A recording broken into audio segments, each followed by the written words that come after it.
If neither plate will submit and drop down to be consumed by the mantle, then both the continents slowly smash and grind into each other. These pinch points of continental collision build mountains.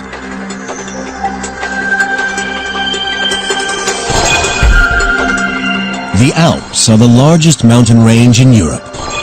Higher than the Rockies, the Alps stretch from France in the west through Italy, Switzerland, and Austria to Slovenia in the east. Their formation is a direct result of a continental collision between Africa and Europe.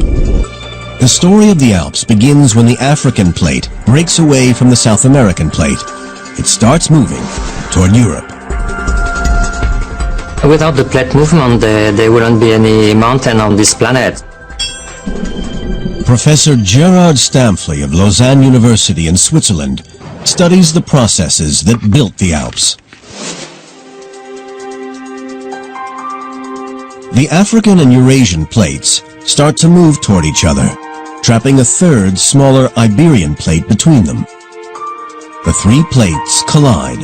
The Eurasian plate is pushed downward into the mantle, chopping off the Iberian plate. The Tethys Sea begins to close.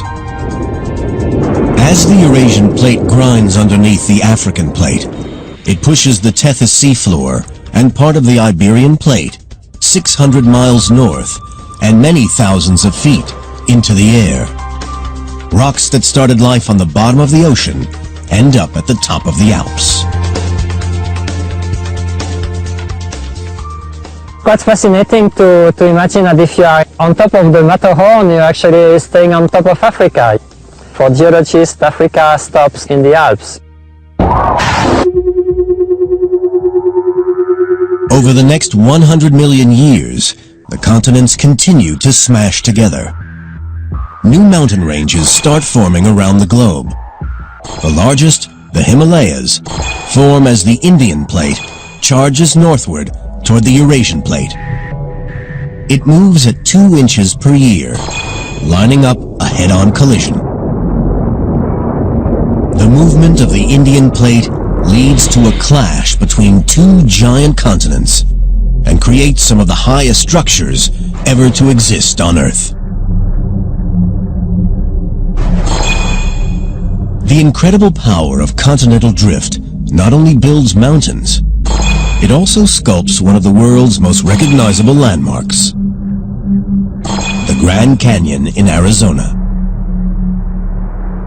The Grand Canyon is a great scar on the surface of the Earth.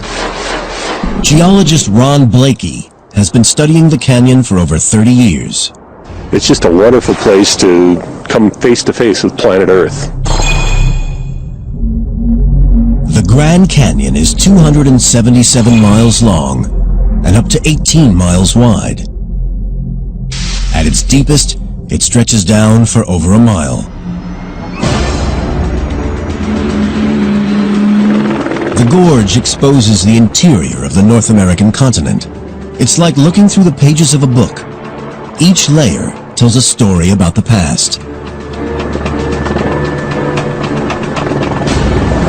One of the really neat things about Grand Canyon is as we go up the walls of the Grand Canyon, it's just like going through a time machine. Layer upon layer of rock reveal the geological history of North America, from present day to 2 billion years ago. The deeper you go, the older the rocks. By studying the layers, Blakey can piece together the history of the canyon. He finds some of the most interesting evidence at the very top. Fossils of ocean creatures. Wow, this bed's the jackpot here. What we have is an extraordinary example of a Permian seafloor. The most important thing it tells us with respect to the Grand Canyon is that this area had to be near sea level when these rocks formed. Now it's 7,000 feet above sea level on the rim of the Grand Canyon. So something had to happen. Either the sea had to fall 7,000 feet, and we're pretty sure that didn't happen, or this landscape had to be uplifted 7,000 feet. We're pretty sure that happened.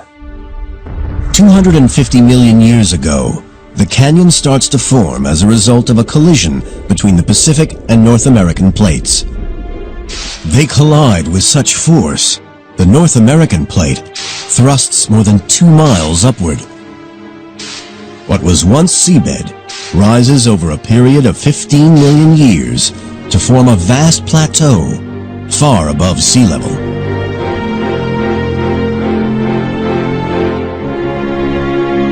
It stays that way for millions of years until it is transformed by water erosion.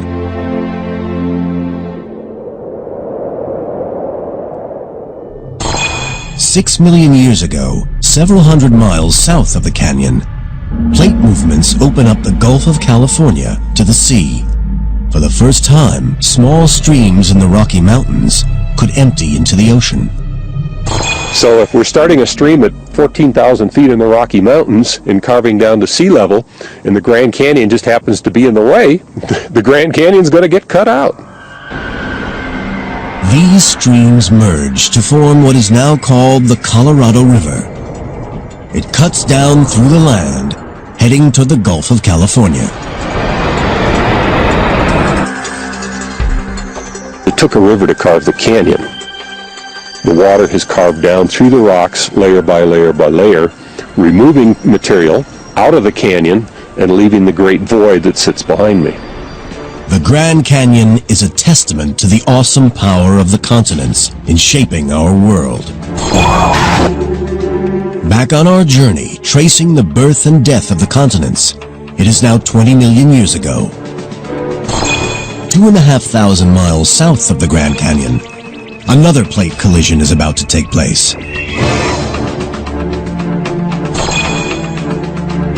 The map of the modern world is almost complete. At this time, water flowing freely between the Pacific and Atlantic Oceans still separates North and South America.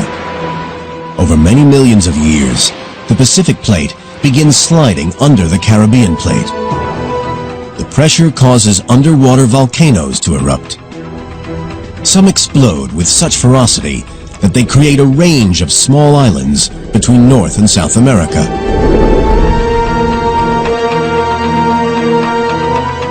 Over the next 17 million years, ocean currents deposit sediment in gaps between these new islands. Gradually, the sediment builds up and compresses to form land bridges between the islands. 3 million years ago, the Isthmus of Panama, a narrow strip of land, finally joins North and South America. It separates the Pacific and Atlantic Oceans. The flow of water between the two stops, and ocean currents must take new routes. This causes yet another change in the climate of our planet. It changes the movement of warm seas around the globe, disrupting weather patterns, possibly pushing the planet into an ice age. Many species are wiped out. The continents as we know them today are formed, creating the nice, hospitable environment for human civilization to evolve and thrive on planet Earth. But how long will it last? The forces that power plate tectonics are still active and will tear our continents apart once again. They will build a new world, one that may trigger another mass extinction and push humanity to the brink of annihilation.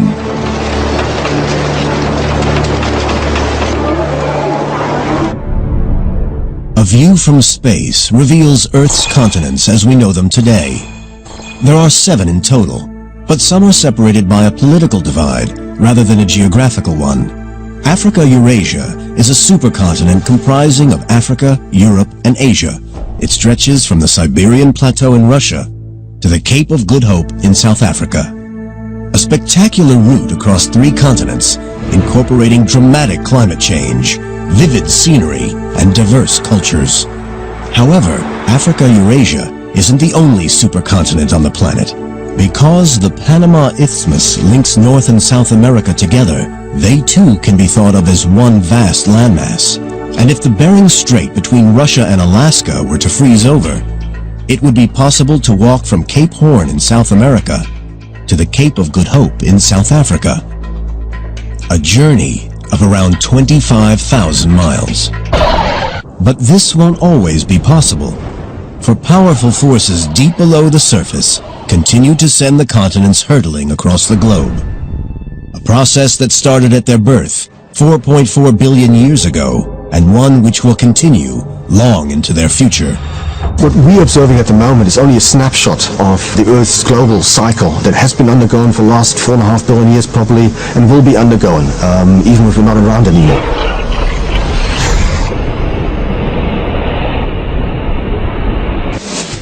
The global continental cycle has another impact on our world. It causes many natural disasters. Plate movement creates stress points, which lead to volcanic eruptions. As continents split apart, instability at the plate junctions causes earthquakes that rip apart whole communities. This one, on October 8, 2005, in Pakistan-ruled Kashmir, killed nearly 75,000 people and left up to 3 million homeless. And when plates subduct into the earth, their death throes produce devastating waves. The 2004 Indonesian tsunami is just one demonstration of the terrifying power unleashed when plates move. Such natural disasters are part of the continental cycle, and they're not going to stop.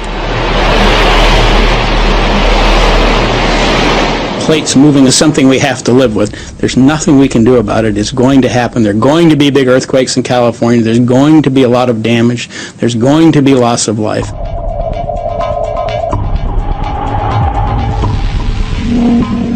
In recent years, it seems as though natural disasters, powered by the movement of the continents, have been on the rise. But what we are witnessing is an increase in awareness, rather than an increase in the number or severity of natural disasters. I think what we're really seeing here is a very raised consciousness of the public. With instant communication abilities, much more publicity is given to volcanic eruptions and earthquakes. We are observers to only a very short period of the life of the Earth. If we could monitor earthquakes and volcanic activity caused by plate movements over millions of years, we would see a very different picture. When you look at something over 10 years, you might have 10 major earthquakes. The next 10 years you might not have any, but that's not significant. It just is related to the short period of time that you're making the observation at. When you start looking at hundreds, thousands, and millions of years, all that averages out. It's impossible to predict exactly when the next disaster will occur. But it is possible to predict where it will happen. The plate boundaries. Map the location of earthquakes and volcanoes, and they line up with the cracks between plates. Plot where these plates will move over the next tens of millions of years, and the future looks bleak for many of the world's cities.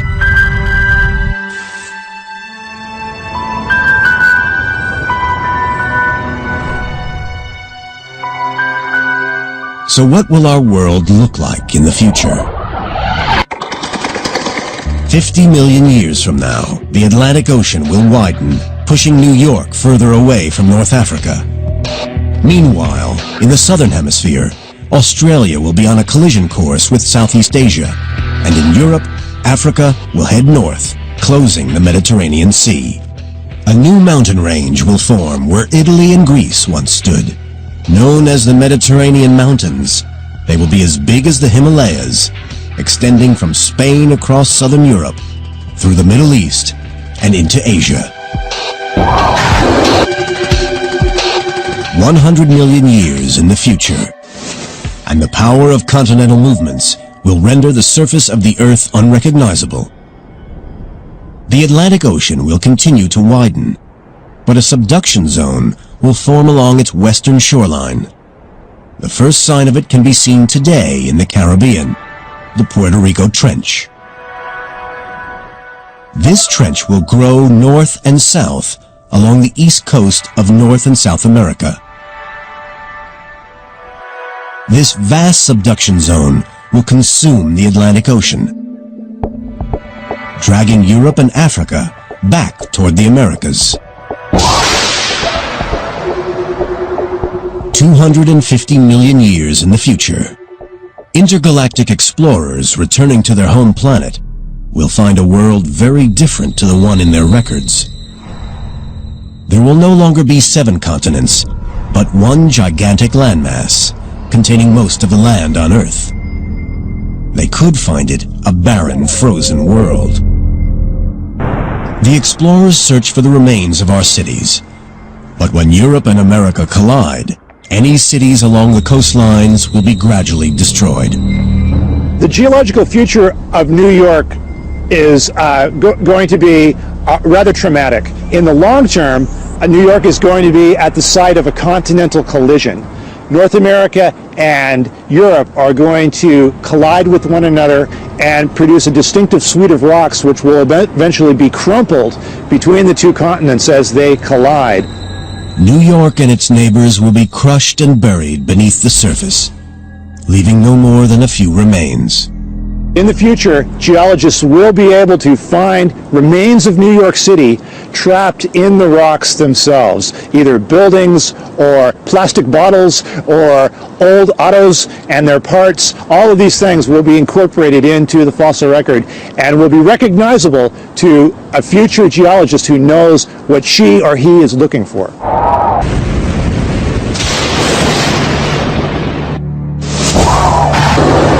Because of its similarities to past supercontinents, this future landmass is called Pangaea Ultima, the final Pangaea. Nearly all the landmasses in the world will be joined together. Pangaea Ultima will probably experience climate extremes, freezing winters and scorching summers. This deadly weather could have devastating effects on all life on Earth. The implications for the human race are interesting to speculate about. Certainly, the disposition of the continents over time will affect Earth's climate, and that will in turn have an influence on which organisms survive, which go extinct, and could be a factor in future mass extinctions. The world we know is inching slowly toward its own destruction.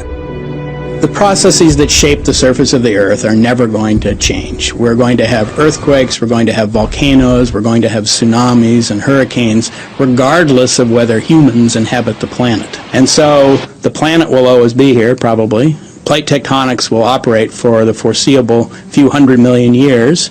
The question is whether humans will be here to witness it or not. But even Pangaea Ultima might not be the end of the story. The forces that created it may eventually rip it apart and start the cycle of death and rebirth again. But by then, the impact of colliding continents could have been too much for our species. With our cities destroyed and the climate severe, we may have already left our planet in search of a safer home.